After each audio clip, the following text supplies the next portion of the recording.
वेद पुराण से हटके है।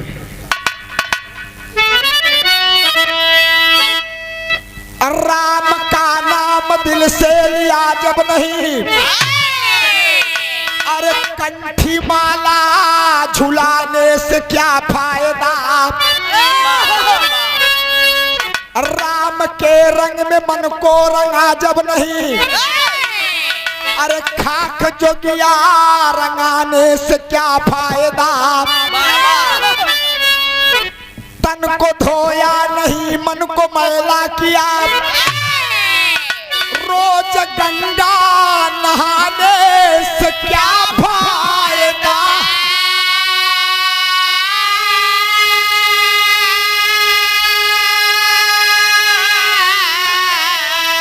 अरे तू भलाई के बदले बुराई करे, चंदन रोरी लगाने से क्या फायदा।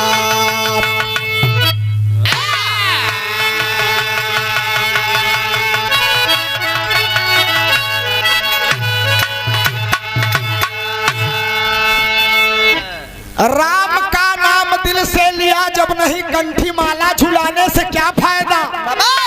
राम के रंग में मन को रंगा जब नहीं, खाक जोगिया रंगाने से क्या फायदा। तन को धोया नहीं मन को मैला किया, साबुन लगाए थोड़ा काम चले। तन को धोया नहीं मन को मैला किया, रोज गंगा नहाने से क्या फायदा। तू भलाई के बदले बुराई करे, चंदन रोरी लगाने से क्या फायदा। बाबूजी को त्रिपुंड लगाए से विश्वामित्र ना होई। हाँ दुआर पूजा भी बियाह कराए सकत। डीजे बाजत रही हो मंगलम भगवान विष्णु जवन कहीं डीजे का आगे सुनाबे न करे। हाँ एक लाइन अंदाज लगत बका।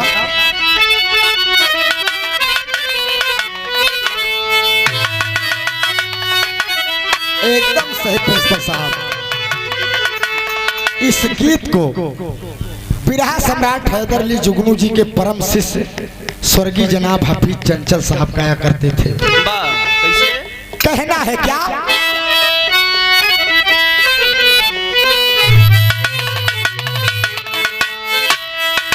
अरे इरफान,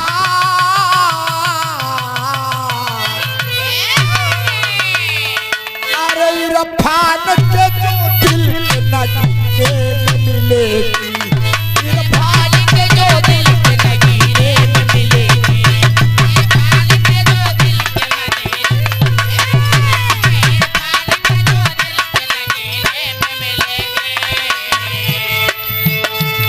इरफान के जो दिल के नगीरे में मिलेगी,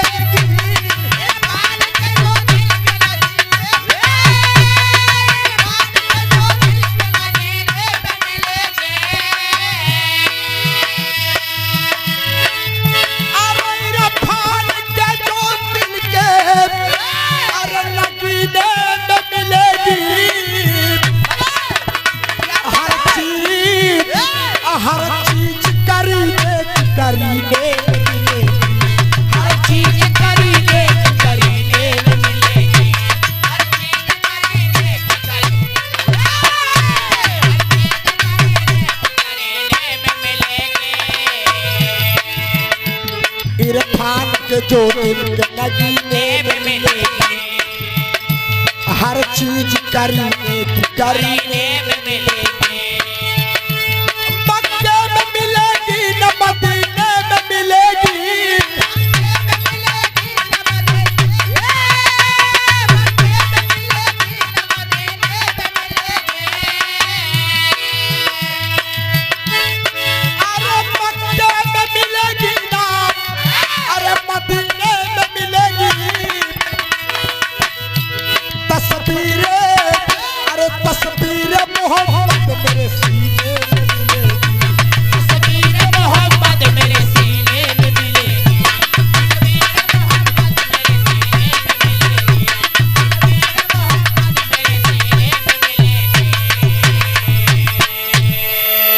लेकिन भाव दिया गया। कैपिटल की बड़ी कोटेशन प्रो लाइन है बाबूजी, गौर करिएगा। औलाद का गम व्यक्ति को फौलाद बना देता है। वाह लाख धन दौलत भरा हो, अगर घर में एक संतान नहीं है तो सारा धन दौलत मिट्टी में मिल जाएगा, कोई मतलब नहीं निकलेगा। लेकिन भाव दिया गया, कहना है क्या? क्या? अरे हर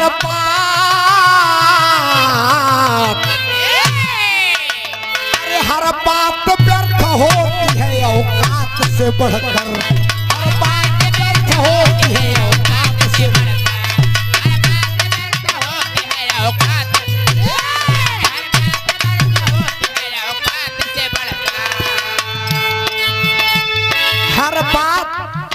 हर बात व्यर्थ होती है औकात से बढ़कर। औकात हमार कुछ न रहा, हम झूठे कही दे 52 बीघा पुदीना बोए आ लड़का सारे चटनी की तरसत रहा। ऐसी औकात न हो चाहिए। हेलो, हर बात व्यर्थ होती है औकात से बढ़कर,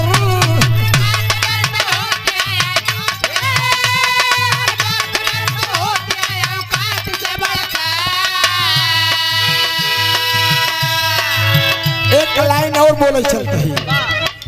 हमार माई बहन भी बिरहा सुनत है, आप लोग सुन रहे हैं। अगर अच्छा लगी ताली बजाई देबा, हम जान जाब कि हमार बात तोहरे लोग के समझ में आवत है।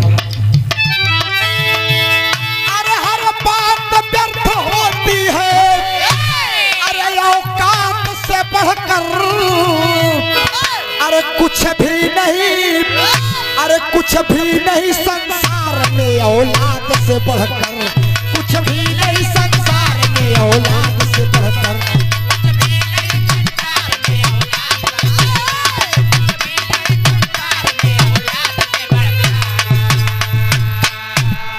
यह से कहानी के शुरुआत बा।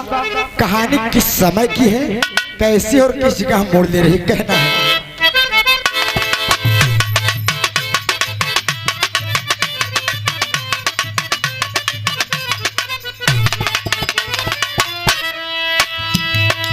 राजा बलि के द्वारे जो भी जाता सावाली, राजा बलि के द्वारे जो भी जाता सावाली, मशहूर है जहां में लौटे न वो भी खाली।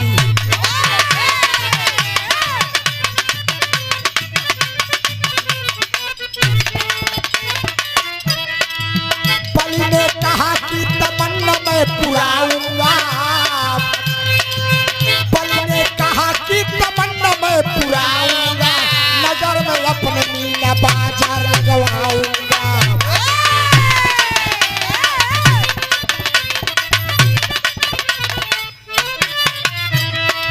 सिपाह सलारों को तुरंत वो बुलाए हैं, सिपाह सलारों को तुरंत वो बुलाए हैं, सिपाह सलारों को तुरंत वो बुलाए हैं, सिपाह सलारों को तुरंत वो बुलाए हैं, लिखकर पार्टी एक नजर में टंगवाए हैं।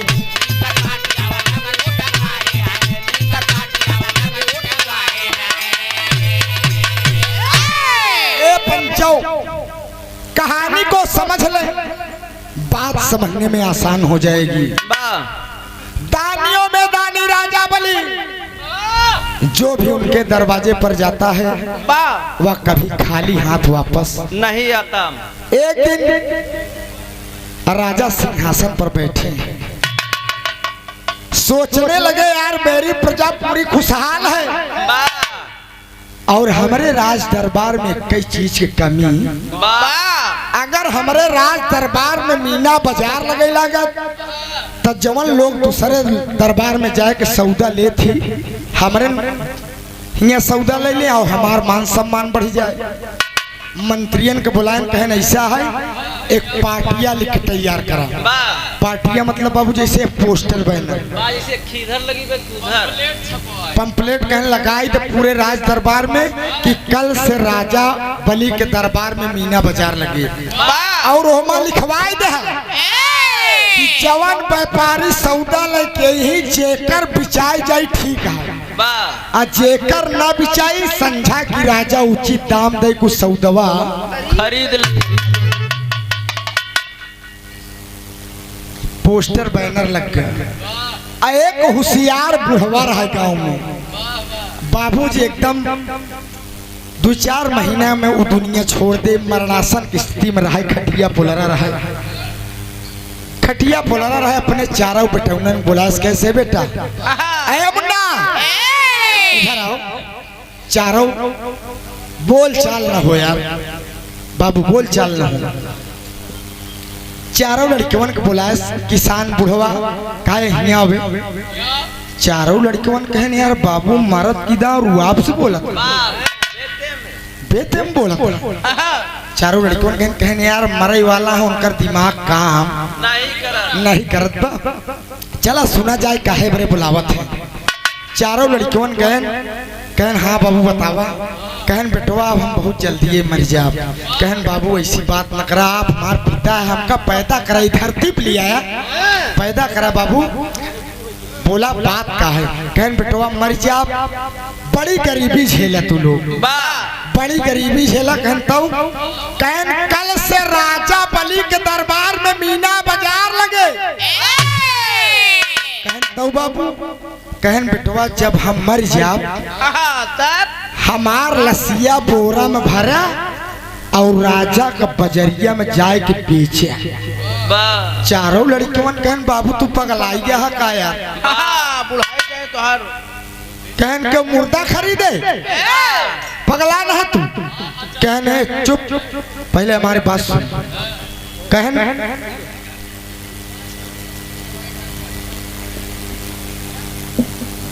चलो ठीक है बीजेपी सफल ए बाबू। बुढ़वा किसान कहे लग बेटा राजा ने पाटिया लिखकर टंगवाया है कि जेकर सौदा न बिकाई ओका हम उचित दाम दे खरीद ले। ओमा सौदा का नाम ना लिखवाया है, नून तमाकू अदरक आलू धनिया के अलावा कुछ नहीं ले। कहन बेटवा जब हम मर जाब तो इतना पैसा मांग रहा है कि घरे के गरीबी दूर हो जाए। तब तो चारों हसन कहन यार बाबू बढ़िया दिमाग बतावता है। वक्त गुजरता गया, 2-3 महीना में बुढ़वा दुनिया से चला गया। चारों बेटौनन के कहे कफन दफन करे के बाबू को बोरा में भरे और चारों लटकाएन राजा के बाजार में चल दे। पंचो बिरहा आप सब तमाम सुने हो गया, लेकिन यह कहानी सुना। चारों राजा बाजार में लेके एक सौदा लेके 4 दुकानदार बैठ गए।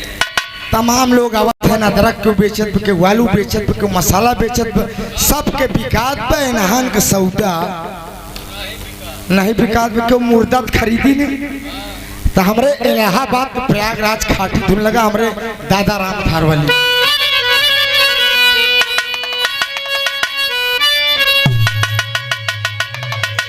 अरे हाय हाय हाय सोना गाना यह लौंडिया लंदन से लाएंगे, रात भर डीजे बजाएंगे। बतावा यह ससुर कौन गाना ये मिलते नहीं है तो। अच्छा 4 दिन की चांदनी फिर अधियारा, 1-2 महीने डीजे में हुजूर हचर करे, ओकरे बाद एका के पूछे वाला ना बा। लेकिन जवन गावे चलते ही नहीं, पुरान भाई न पुरान कहना है। अरे हाय हाय हाय, अरे झकोरा मारई झूला,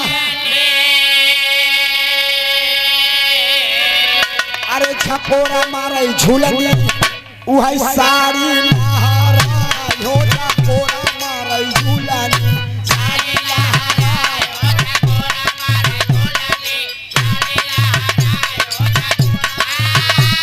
झकोरा मारई झूलनी, झकोरा मारई झूलनी, झकोरा मारई झूलनी साड़ी लहरा हो, झकोरा मारई झूलनी साड़ी लहरा हो, झकोरा मारई झूलनी।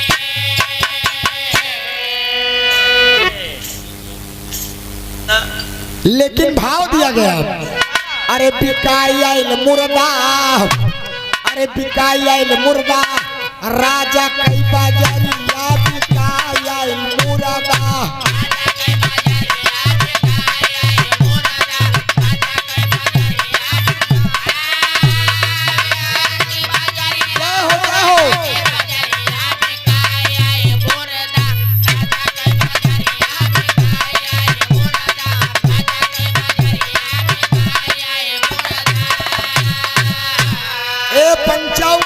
सबके सौदा बिकाई गवा, लेकिन इन्हान के लगे कौनो गहकी नहीं आए।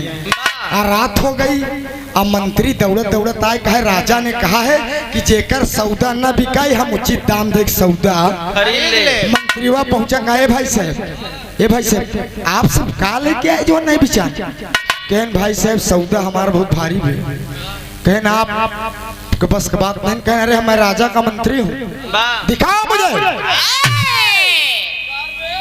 ए पंचो उन्हन बोरा खोलेन, बोरा खोल के जब अपने बाबू का लसिया ढनगनाए तो मंत्रीवा उछल के दुहाई महाराज की।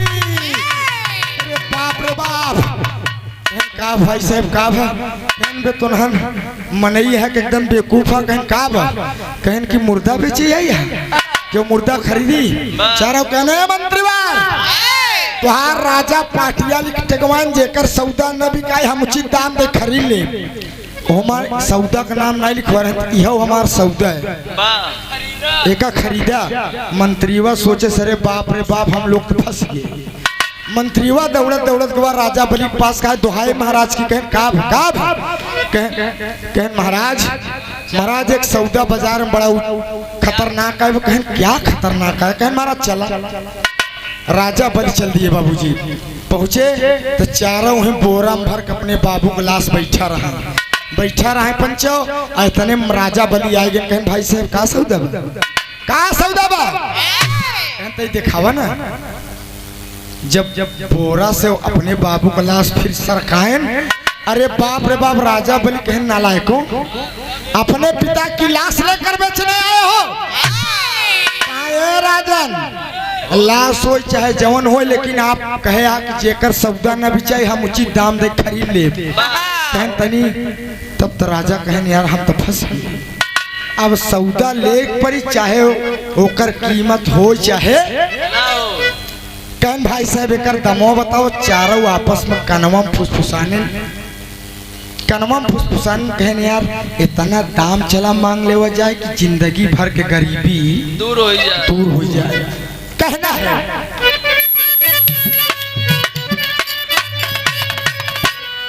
राजा बलि कहाँ ये करता मावा बतावा।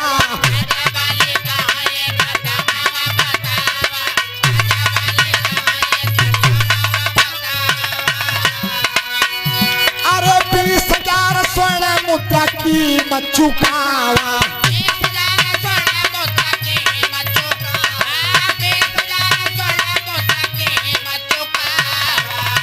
अरे पाई गईले कीमत,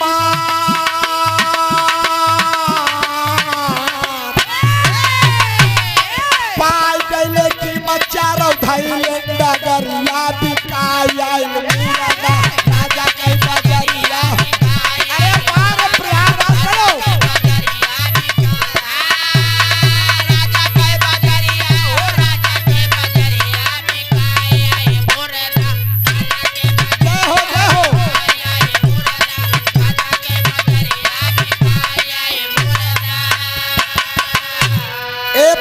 चारों कहने राजन हमरे बाबू के लाश की कीमत है 20,000 स्वर्ण मुद्रा।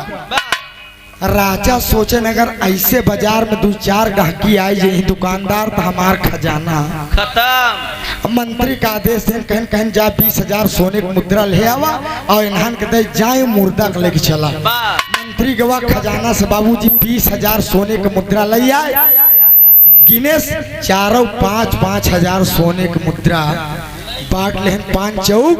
कहन चारों कहन बे बाबू मर गए, जिंदगी भी गरीबी झेले, मरत मरत हमका लोग अमीर कह दिए। कहन चला इतना बड़ा भंडारा फाना जाए। टोला मोहल्ला गांव देश मुखिया हरे सोचे न सारन कहाँ स्थान पाएंगे। अरे बाप रे बाप 20,000 लेके चल देन कहानी दूसर मोड़ लेत राजा मंत्री से कहन सुना मंत्री क्यों 2 रुपया के मेटी खरीदत है 2 रुपया के मेटी खरीदत है यार ओका 3 नहीं ठोकत कहूँ कच्चित नहीं प्रजापति हाँ प्रजापति अरे कायदे से पकाए हैं कि नहीं लेकिन अय बाबू राजा मंत्री कहन कहन लसिया लेके चला एका राजमहल में थई दिया आ सवेरे जोन है एका बढ़िया नहवाए धोवाए के दाह संस्कार कई दिन जाए। अय बाबू मंत्री ले गए कहन यार बोरवा सही थे सवेरे निकार उकार के एका नहवाए धोवाए के एकर कफन दफन बाबूजी ले गए थई देन धीरे धीरे रात हो गई। रात हो गई और सब जल जलपान भोजन किए सो गए। और राजा बल के बेटवा जेकर नाम बाणासुर बाणासुर के नींद नहीं आ रही है। बाणासुर महलिया में इधर उधर टहरत बा महलिया में टहरत बा इतने में पंचौ गौर करिएगा आप सब राजा बलि के बेटवा बाणासुर के नींद नहीं लागत बा टहरत बा महलिए में तने में से वो बोरवा से आवाज आए कि बेटा बाणासुर अरे बेटा तब तो बाणासुर हक बकान कहने रे बाप बहिने मुर्दवा खरीद के लिए सरवा भुतायत नहीं के हमान नाम लेके बुलावत बा बाणासुर लगा का पे तब मुर्दा फिर आवाज दिया पंचो गौर करिएगा कहा बेटा मेरी बात सुन लो तुम्हारे जीवन में काम देगी। तब बाणासुर कहा भाई हम नहीं कुछ अंड बंड करा तो गड़बड़ हो जाए कहे नहीं भाई से बाबा डेरात बाणासुर उन्हीं बोरा लगे गवा कहे बताइए कहा आज की रात वह समझ बात आज की रात अगर तुम अपनी पत्नी से प्रेमा लाभ करोगे तो तोहरे सोने के बिटवा हो।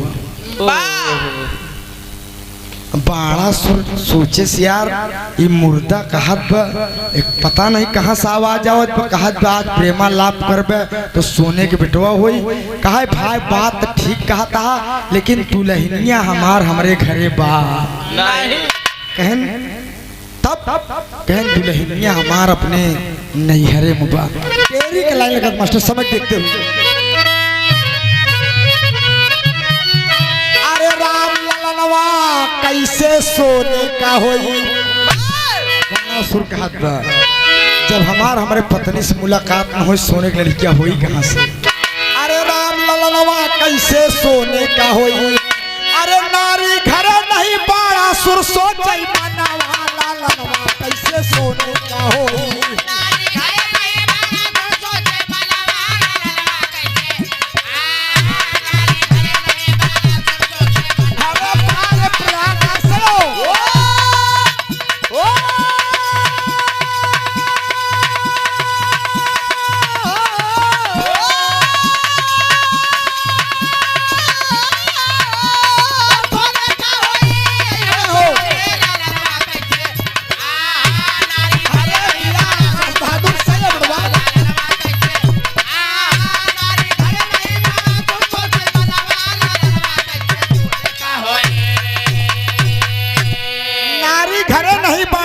सोचे मनवा ललनवा कैसे सोने का होई कैस मेहरनुआ हमार बाने मुर्दवा कहे तई गठरिया खोला जोन बांधा भी खोलता तो हम एकर व्यवस्था करत ही कहे नहीं भाई एकर का व्यवस्था करबे कहन हम धोखा लिया चला तब बाणासुर और हड़बड़ान कि मुर्दा सरवा हमका ससुरारी आधी रात के लिए चली मुर्दा कहत का उमर साहब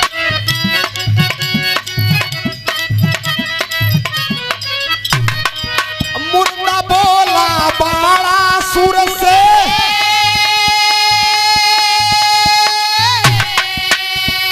पीठ पे हमारे हो सवा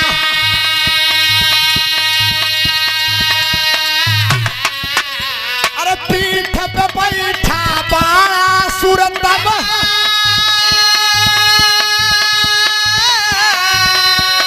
मुर्दा पहुंचाया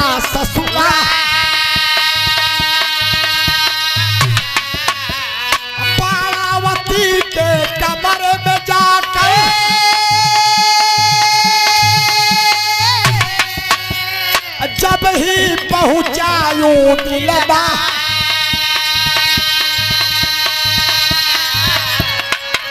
अरे भोग किया नारी के संग में, भोग किया नारी के संग में, मुर्दा लेता रहा दुआ।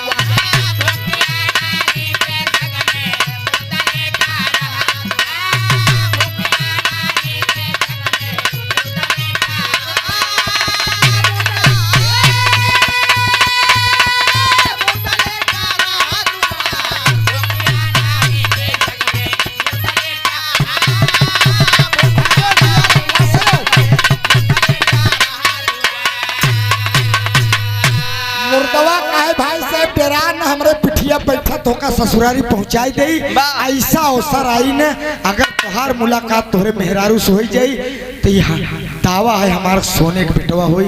ए पंचो सोने का लालच बड़ी खराब होता, बाड़ा सु डेरा डेरा हिम्मत बनाए। और देखिए भगवान की माया, भगवान कहाँ चमत्कार कर दे कोई बता नहीं सकता। मुर्दवा के पिठिया बैठे न सटाक से लग उड़बई भवा। हेलीकॉप्टर के नहीं जब उड़ा बाबूजी वहीं 2 तल्ला पर राजा के 2 तल्ला पहुंचा एकदम महल पे। जौने कमरा में बाणावती सोवत रही बाणासुर के दुल्हन, दरवाजा बंद है वहीं बाणासुर उतारे से कहे जा अपने पत्नी से मुलाकात करा और हम नीचे ही, और जब आप आएंगे तो मैं आपको बैठा कर फिर आपके घर पहुंचा दूंगा। ये पंचव आधी रात का वक्त है अध्यक्ष जी। बाणासुर पहुंचा, बाणावती दरवाजा खटखटावेगा। बाणावती सोचिस की आधी रात को मेरे कमरे में कौन आना चाहता है। बाणावती उठकर आई, दरवाजा खोलती है, देखती है कि स्वामी आप इतनी रात को, कहीं कोई घटना तो नहीं हुई स्वामी।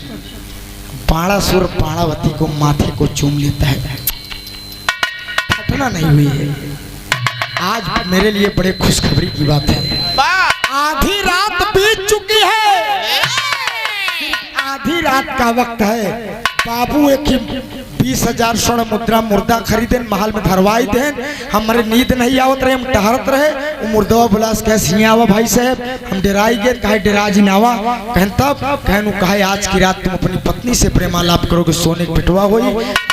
हमका बैठा पीठी लिया आधी रात बीत गई है, बातचीत में समय नष्ट न कर।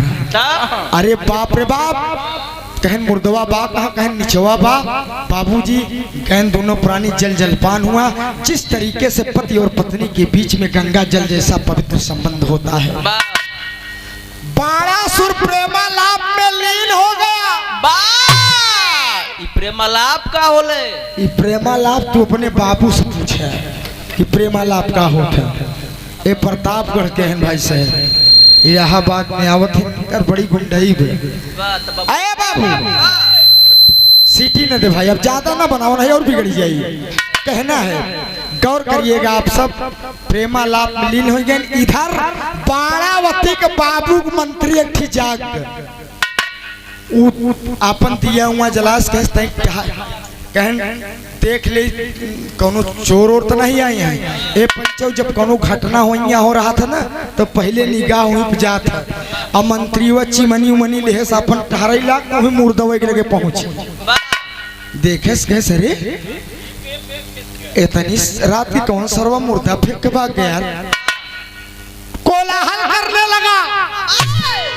और मंत्री उंत्री जागन कहने यार कोनो दुश्मनी बस फेंक के भाग गए का सारे की फूक दे। अब मामला गड़बड़ा चाहत पर एक लाइन धुन लग कमार साहब कहना है,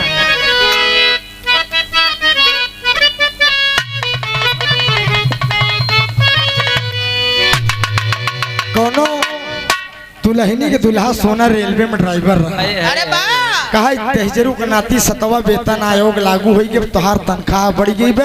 जब तू घरे से चला तो वह खटाऊ साड़ी लेके खी आवत है चल देते। अब वो जमाना चला गया, कहा हम साड़ी ना पहने।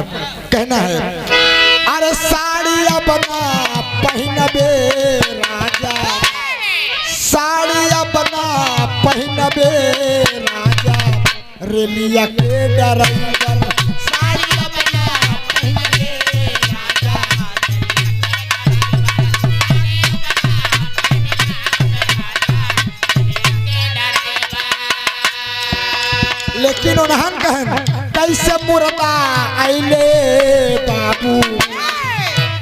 मुर्दा आइले बाबू राजा के दुआरिया।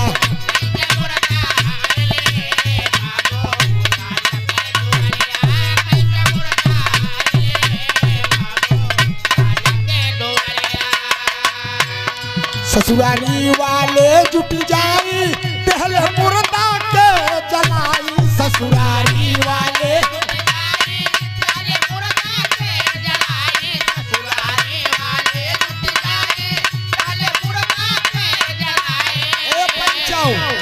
मंत्रीवन का करन लकड़ी उकड़ लिया कन राजा रानी को पता न चले यार, चला कहीं फूंक देवा जाए भाई जल जाए।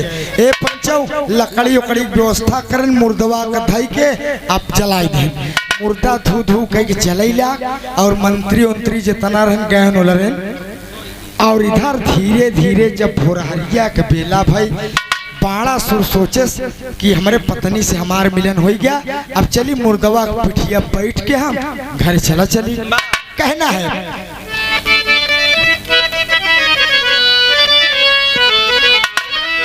इधर बाड़ा सुर सोचे बाबू हो गई भोरहरिया। कहा यार भोरहरिया हो गई, चली आए नीचे देखे तो मुर्दवा धू धू कह के चलत रहा। सोचने लगा बाणासुर, मेरे बाप रे बाप ये मेरे साथ कैसी घटना घट रही है। 20,000 स्वर्ण मुद्रा बाबू एक खरीदन आधी रात की हमसे कहा है आज की रात तुम पत्नी से प्रेमा लाभ करोगे, सोने की बिटवा होई।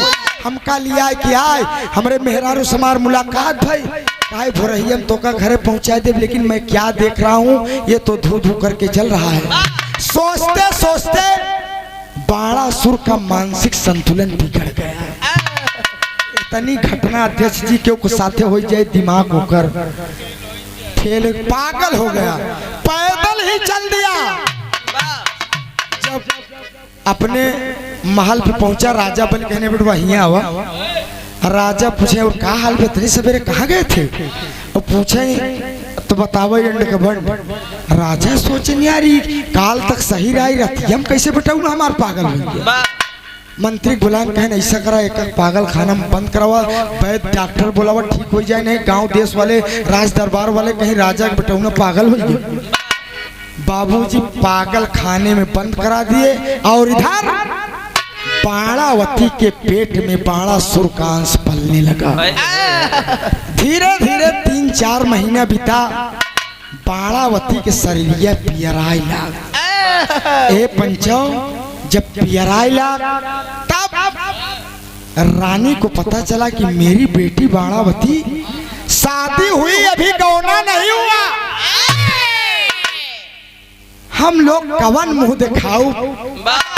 कहीं राजा से बताएं कहीं बिटिया का शरीर एकदम गड़बड़ हुई थी। अरे बाप रे बाप, राजा सोचन मैं क्या करूं, आत्महत्या कर लूं, ऐसी नालायक बिटिया घर में पैदा हो गई। बाणावती के कानों में यह सूचना पहुंची, कहती है कि ना बाबूजी, ना बाबूजी, आप मेरी बातों पर विश्वास करें बाबूजी, एक दिन आपके दामाद जी का आगमन हुआ था। राजा बिगड़ गए, कहा मैं एक राजा, मेरा समधी राजा बलि, हमार बेटवा बाणा, हमार दामाद बाणासुर राजकुमार, और राजकुमार अपने ससुराल आवे और हमका पता न चले। तुम झूठ बोल रही हो, भाग जाओ मेरे घर से। नालायक, मैं अपने समधी को बता दूंगा कि मेरी बेटी मर गई। हाय रे साथियों, गौर करिएगा, आज बाणावती घर से भगाई जाती है। दादा राम कैलाश धुन लग गए।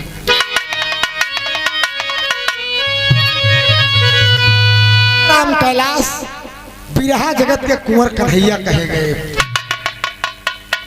लड़कियन को बिरहा जमाई ले सोना, दादा राम कैलाश लड़कियन को बिरहा जब जमाई ले उछल कूद के एक्शन उक्शन दिखाई के दादा राम कैलाश खड़ा हो, तनिके देर में सब बिगाड़ डावे, कैसे बिगाड़ा है इसे उठावे, कुर्तवा टोकवा पकड़ कैसे ऐठे लगे। बिरहा सुनने वाले मेरे दोस्त, दास कहा पेरा जैसे खूंटा में चारा बिना भैंस पेरा, वैसे दुल्हन अपने दुल्हा की याद में पेरा। मास्टर साहब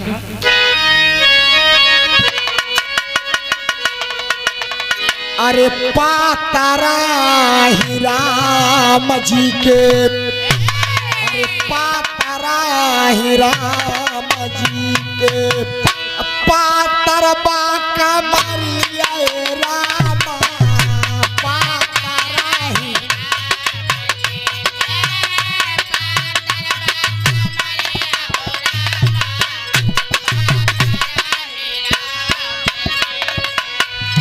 पातारा ही राम जी के,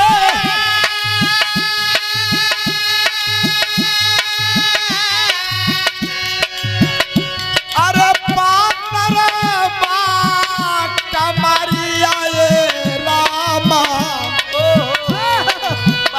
नाने नाने हाथवा में, नाने नाने हाथवा में सोहे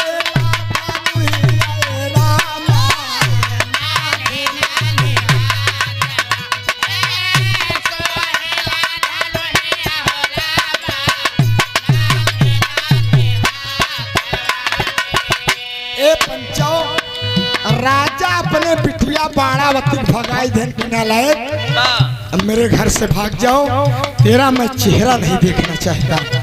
देखिए पंचो सच्चाई क्या है। ठक्का देकर भगा दिए। अरे घारावा से चाली भैनी, घारावा से चाली भैनी, बाणावती गुजरिया बाबू,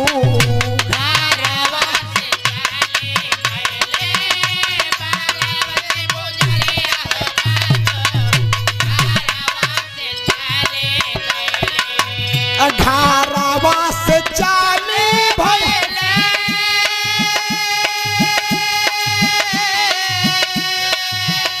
अरे बाणावती गुजरिया बाबू,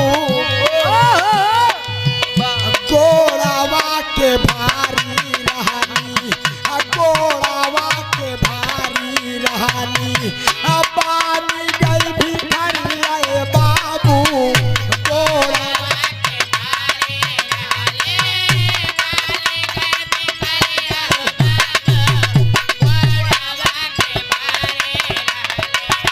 ए पंचो घरे से भगाई देन, मांगत खा चली जात बा।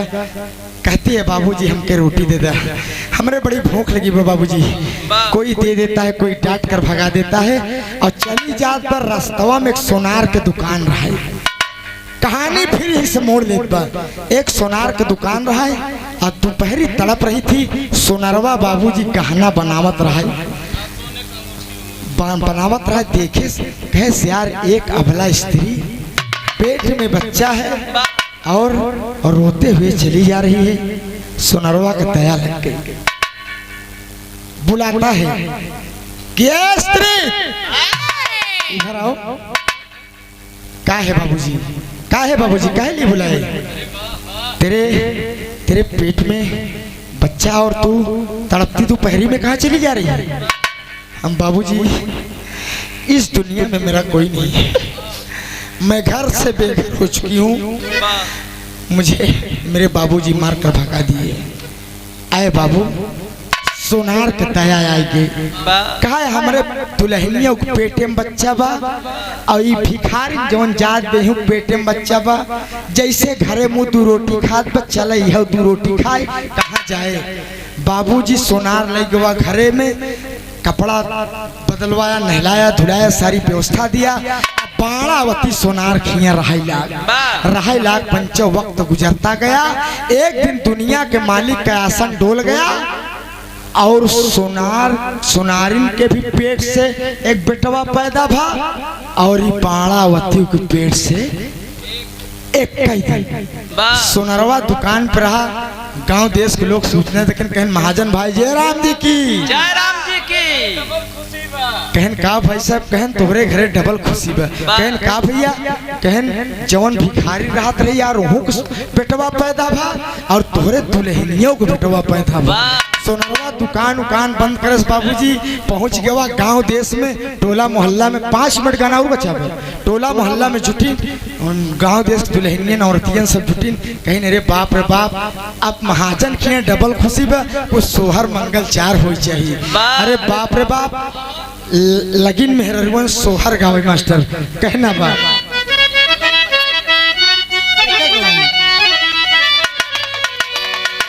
तो हर लोग वाला गाना लगता है मतलब हम लोग गवैया ही हमारे लोग कवि है लेकिन आप सब महान हो पता नहीं कौन कवि लिखा जौन जौन गाना गाई देत हो। सोना सोहर गावे 3 गोल बैठे थे एक ही 45 से 60 वाली और एक ही 25 से 35 वाली और एक ही 18 से 25 वाली। तो 45 से 60 वाली बेचारी मुहिम सोपाड़ी लड़ी याद दांत नहीं मोड़ी डगडगात बुढ़िया माई हरे गावत हैं का गावत हैं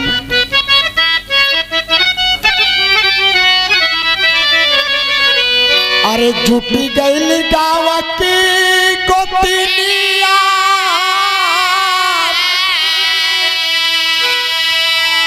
तमंगल चार गावई अरे गाय के सुनावाई हो अरे लाला ना पाला ना पे करे लाही लोरा मोरा बाना बोलाई हो लाला ना पाला ना पे करे लाही लोरा मोरा बाना बोलाई हो।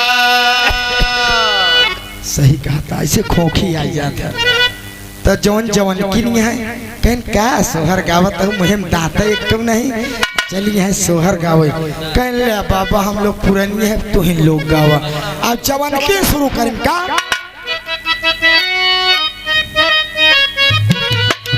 अरे जिया शेर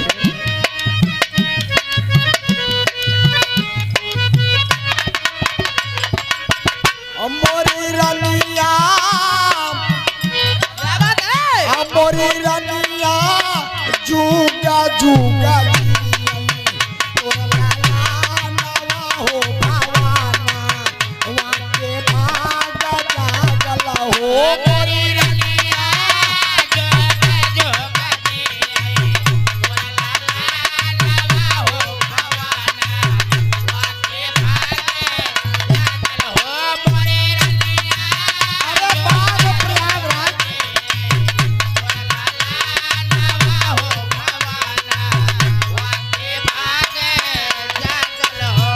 लड़कवा के का परब अपने दादा के परब अपने बाबू के परब के अपने मामा के परब मुहावा जैसे इनके बाबू के निकुरावा इनके माई के निकुरावा इनके माई के हो मोरे लाला मुहावा चंदा के समानवा हो भवाना वाके भाग जागल हो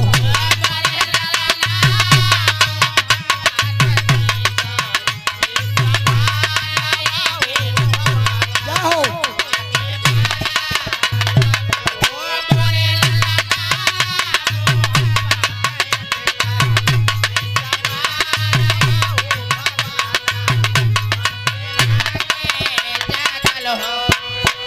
तो जवान किन गाए लेकिन जो 18 से 25 क्या माई सोहर गावत यह जमत नहीं बा जमाना बदल गया बा। जमाना बदल के तू लोग पुरन कई रेखत बा कहना है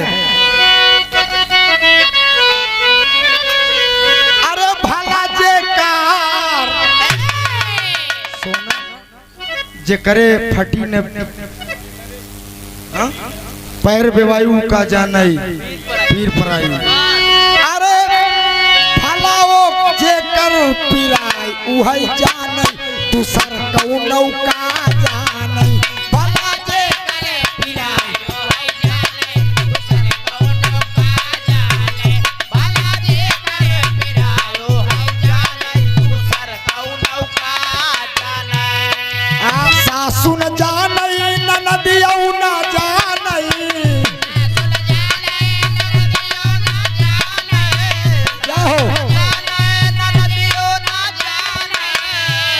करे उपराप ई गई है जाने दूसर कौनो का जाने।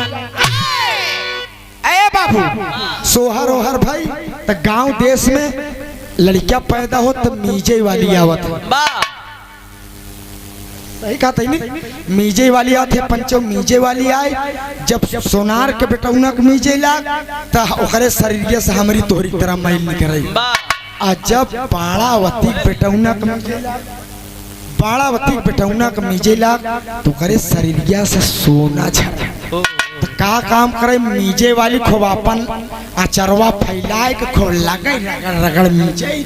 तब सोनवा जब झरई तो वह गठियाए के मीजे वाली से खोस ले। महीने एक दिन बीता, 2 दिन बीता, तीसरे दिन देखे कह तू मीजत रहा हम आवत ही देखे खिड़किया से कहे कि हमरे बेटौना सही मीजत की नहीं।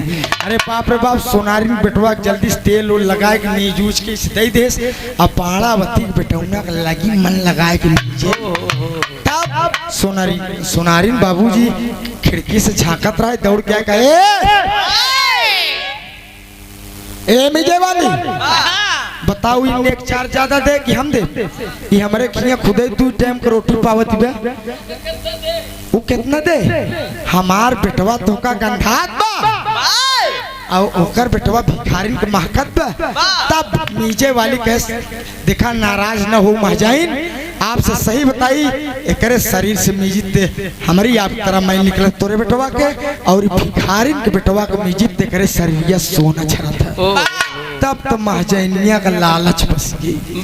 सोचस कि आज भिखारिन खाए पिए सोवई तो हम आपन बेटवा दई के कर बेटवा सोने वाला लले। देख लाज एक माता की नियत बदल गई एक पुत्र के लिए। ए पंचो रात भाई नमक रोटी खाए बाड़ावती सोई गई और अपन बेटवा बगलिया ओला रे महजैनिया का नींद नहीं आवत। महजैनिया का नींद नहीं आवत पंचो।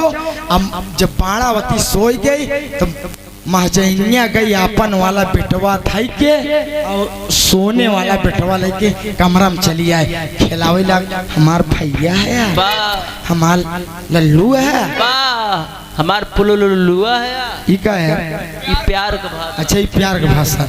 और जब लड़का दली बदली बहन पंचो तो लगे चिल्लाए बाड़ावती की निधिया खुली कहे अरे मुन्ना आप जाग गए। जब देखे कैसे अरे ये तो महजाइन की लड़किया हो। कहे महजाइन हमारा लड़किया बदल लियो। अरे हमारा लड़किया दे दे महजाइनिया भीतर में कैसे जेका रहा का ठिकान दे दे चोरी हमका लगावत भाग जाओ मेरा घर से। हमार लड़किया बढ़की तू ही ने बेटवा पैदा करा कि हम करे। सोनरनिया ओकर सोने वाला बेटौना लेके आपन लड़कवा देख धक्का दे घर से निकाल दे। बाड़ावती रोने लगी कि हाय रे मेरे समय मैं घर से भगाई गई सोनार किया रहे सोने के बेटवा हो के महजैनिया बदल ले। अब हम कहाँ जाइए? अरे बाड़ावती रोवे लगली, अरे बाड़ावती रोवे लगली कैसन समैया हो गई। बाबूजी रोते रोते रोते बिलखते अपने ससुराल की ओर जाती है और राजा बलि सिंहासन पर बैठा रहा। राजा बलि सिंहासन पर बैठा रहा है। ए पंचो देखें उनका तो सकबा नहीं कि हमार पता हुआ। राजा बलि सोचे यार एक औरत और लगता है इसका दिमाग ठीक नहीं है और गोदी में लड़का लेकर रोती चली जा रही है। हमार फर्ज हम दानी के दान दे थी, हम ऐसे बुलाए पूछा ए बिटिया इधर आओ। राजा बलि का आवाज सुने बाड़ावती शादी भई रही लेकिन गहना नहीं भराऊ कभू जानत नहीं रही कि हमार ससुराल। राजा बलि बुलाए बहन बेटी तुम कहाँ जा रही हो, क्या करती हो? बाड़ावती सोची सी राजा महाराजा घर कहे बाबूजी इस दुनिया में मेरा कोई नहीं है, कोई नहीं है बाबूजी। कहे बेटी तुम करती क्या हो? कहे सोचे झूठ बोल दे हो इसका कुछ लहान तहान। कहे बाबू हम झाड़ फूंक करी थी। कहें तू झाड़ फूंक करत हो? कहें हाँ। कहें एक बेटवा हमार पागल हो गए बा, अगर ओका सही कही देबू तो का आधा धन दौलत हम दे दे बाणावती सोचे चलता है निशाना मारे लही जाए शेर नहीं स्वभाव से यही है ए पंचो और पागल खाने की चाबी राजा बोल देते हैं कहनी ये पागल खाना ताला खोलबू तो वहीं में हमार बिटवा ए पंचो बाणावती जब कहीं दरवाजा खोले आ देखे बाणासुर ही बंद रहा है। बाणासुर जब बाणावती को देखता है बाणावती बाणासुर को देखती है, आंखों से झरझर झरझर आंसू बहने लगे। क्या विधाता आपने मुझे किस मोड़ पर लाकर खड़ा कर दिया। बाणासुर की खोई हुई याद वापस आने लगी, दौड़कर बाणावती को गले से लगाकर रोने लगा कि बाणावती तुम मेरी प्रिय हो। अरे बाप रे बाप, विरह सुने वाले पंचो बाणासुर के मुख से पहला शब्द यही निकलता है कि बतावा मुर्दा कह रहा है कि सोने की पिटवा हुई, सोने की पिटवा भागी नहीं। तब बाणावती रोई के कहा कि स्वामी आसमान से गिरा लेकिन खजूरी पे अटक गए। बेटवा तो सोने का भवा लेकिन एक ही सोनारिन बदल ले। तब रोई रोई बतावा तो मास्टर बस 2 मिनट समय और ले।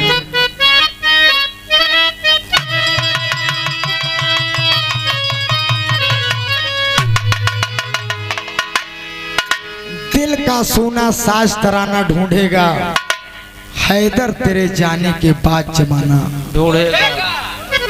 गाकर चले गए। अब ऐसा कलाकार कोई पैदा नहीं होगा।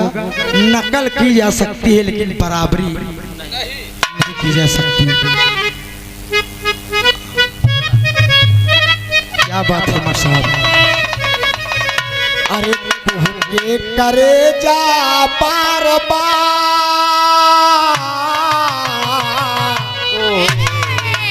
अरे करे जा बार बार हमार लाल सपना हो गई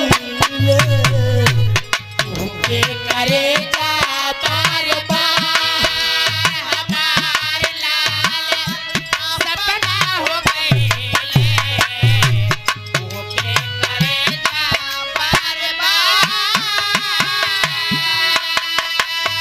लेकिन बाणावती रो रही है बाबूजी। इतने में राजा बलिया गए। बाणावती रोवे आंसुगा,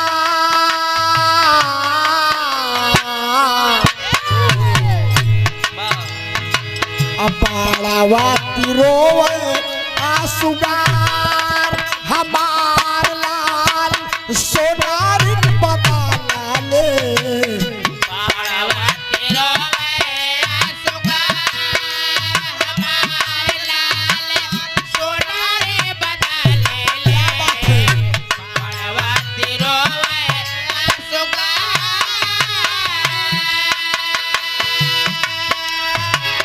बाणासुर से सारी बतिया बताई,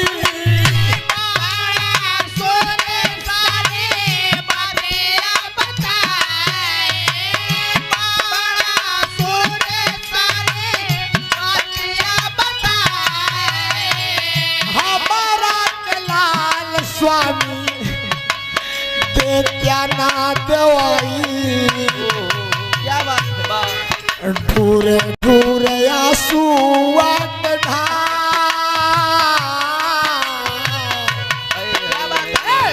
ढूरे ढूरे आंसुआ के ढार हमार लाल सोनारी बता लाले।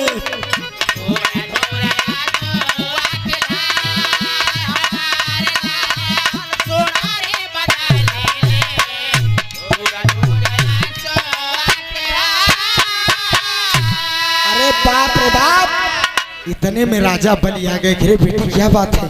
अरे ये झाड़े फूंके वाली तो हमरे बेटौना का ठीक कही देश। अरे बाप रे बाप, बाणासुर रो कर कहने लगा कि बाबूजी ये झाड़ने फूंकने वाली नहीं है, ये आपकी बहू बाणावती है। आवाज हो गए। अरे बाप रे बाप, मेरी पतोहू जिसको राजकुमारी के रूप में रहना चाहिए, इस हालात में, भिखारन के हालात में, तब बाणावती रोकर सारी बात बताने लगी कि बाबू जोन तू मुर्दवा खरीदे रहे, हमारे स्वामी से कहे आधी रात की आपकी पत्नी से मुलाकात होगी, आज की रात सोने का बेटवा पैदा हो, तोहरे चोरी गैन मुलाकात भाई, और हमार बाबू जाने पाए तो घरे से बहियाई देन, हम सोनारी लिखिया रहे बेटवा सोने भवा, लेकिन सोनारा हमका घरे से मार के भगाई दे। तब राजा बलि मंत्री को आदेश दिए, मंत्री को आदेश दिए कि उस सोनार और सोनारी और मीजने वाली को बुलवाया जाए। बतावा हमारे सोने का नाती पैदा भा और सोनार के सोना के तनी बड़ी लालच कि बेटवा अदली बदली हो जा। अरे बाप रे बाप, मंत्री घोड़ा सवार हो गए, सोनार के घरे रोकन कहन कस महाजनवा हड़बड़ान के रही, मंत्री संतरी कहाँ आएगी, कहन भाई साहब चला राजा बलि बुलाए हैं, महाजनी के लिए चला अपन लड़कियों ले चला। तब तो सोनारा जान गया कि अब दाल में काला बाबूजी, लेकिन राजा के डर से कांप रहे हैं। मंत्री लोग लिवा कर पहुंचे और मिजेऊ वाली के बुलाने कहन तू चला, फैसला तोहरे हाथे में। पंचो मिजने वाली महाजन महाजाइन सोने वाला लड़किया लगे हमार भैया है, हमारा लल्ला है, और बाणावती की आंखों से झरझर झरझर आंसू बह रहा है, और बाणावती सोनारिन वाला बेटवा लेके बाबूजी रोवत बा और बाणासुर से कहती है कि स्वामी हमार लाल हमके देवा दो, स्वामी हमार बेटा हमके दिवा दो स्वामी, पगली अब धैर्य धारण करो, अब फैसला हो जाएगा। इतने में राजा बलि आए बाबूजी, और मिजने वाली को कहते हैं खड़ी हो जाओ। मिजने वाली कहा हाँ हुजूर बोलिए, कहा तुम सच सच बताना, जितना नेक चारी सोनार दे उससे कई गुना ज्यादा हम दे, लेकिन बेईमानी नहीं होनी चाहिए। ये राजा बलि का दरबार है, जो भी मेरे यहाँ आता है खाली हाथ नहीं जाता, आप टोकार हम भंडार भर दे मिजे वाली, लेकिन तुम सच सच बताना ये लड़कियां आके कर। बाबूजी सोनारी खड़ी कहा राजन ये हमार बेटवा है और क्या कर। राजा बलि कहन कि तुमसे कौन पूछ रहा है, तो पहले बतावत है कि हमार बेटवा है। तब मिजेऊ वाली डेरान की राजा डांटा था, अगर झूठ बोले तो मामला गड़बड़ हो जाए, हाथ जोर कहा हुजूर चाहे हमार फांसी कह दे चाहे जौन हुजूर, लेकिन हम झूठ न बोला, सही सही बतावा बतावा। अरे बाप रे बाप, मीजे वाली कहा राजन जब हम महाजन के बेटवा का मीजी महाजाइन के बेटवा का मीजी जैसे हमारे आपके शरीर से मैल निकला था वैसे मैल निकलाई, और जब बाणावती की बेटौना मीजे लगी तो करे शरीरिया से सोना चाहिए, यहाँ से सोने वाला लड़किया बाणावती के। तब तो सोनरा दौड़ के राजा बलि गोड़वा फहराई पर हुजूर माफ कर दे, हमका माफ कर दे। अब तक महाजाइन कहीं हमार बिठवाया, राजन मैं लालच में फंस गया, ये औरत है, इनके चक्कर में जे फंसा होकर सत्यानाश हो गया बाबूजी। लेकिन राजा बलि ने कहा कि नहीं महाजन तो का कुछ न कुछ सजा।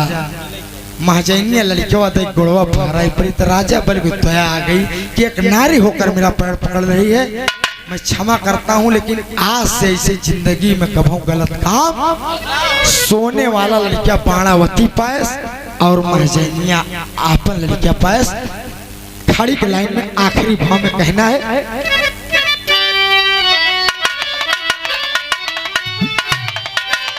अरे अब ना मिलिए भाई, अब ना मिलिए दादा, अब ना मिली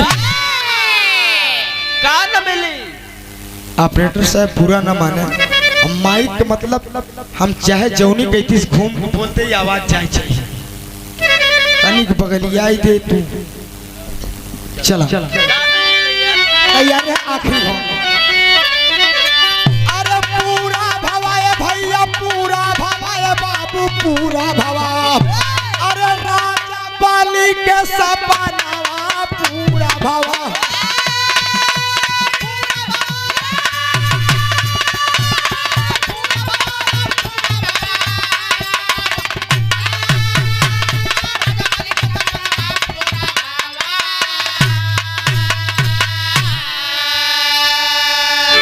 बाबूजी आज सोने के बेटवा अपन पाणावती पास और महाजनिया अपन बेटवा पास, वही लड़किया का नाम अस्कंद पड़ा। अस्कंद, वही लड़किया का नाम अस्कंद पड़ा। वही अस्कंद से अस्कंद पुराण के रचना हुई रही। ये हमार बिरहा रहा। गावे बजावे बोले में कोनो त्रुटि होई क्षमा करा। स्वर्ग में आसन लाए गुरुवर मुन्नी लाल पंधा,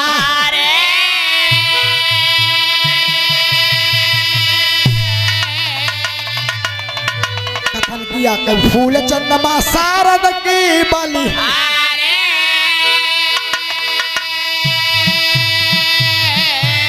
अरे राम ललनवा कैसे सोने का होई, अरे ललनवा कैसे सोने का होई, गावई रात सया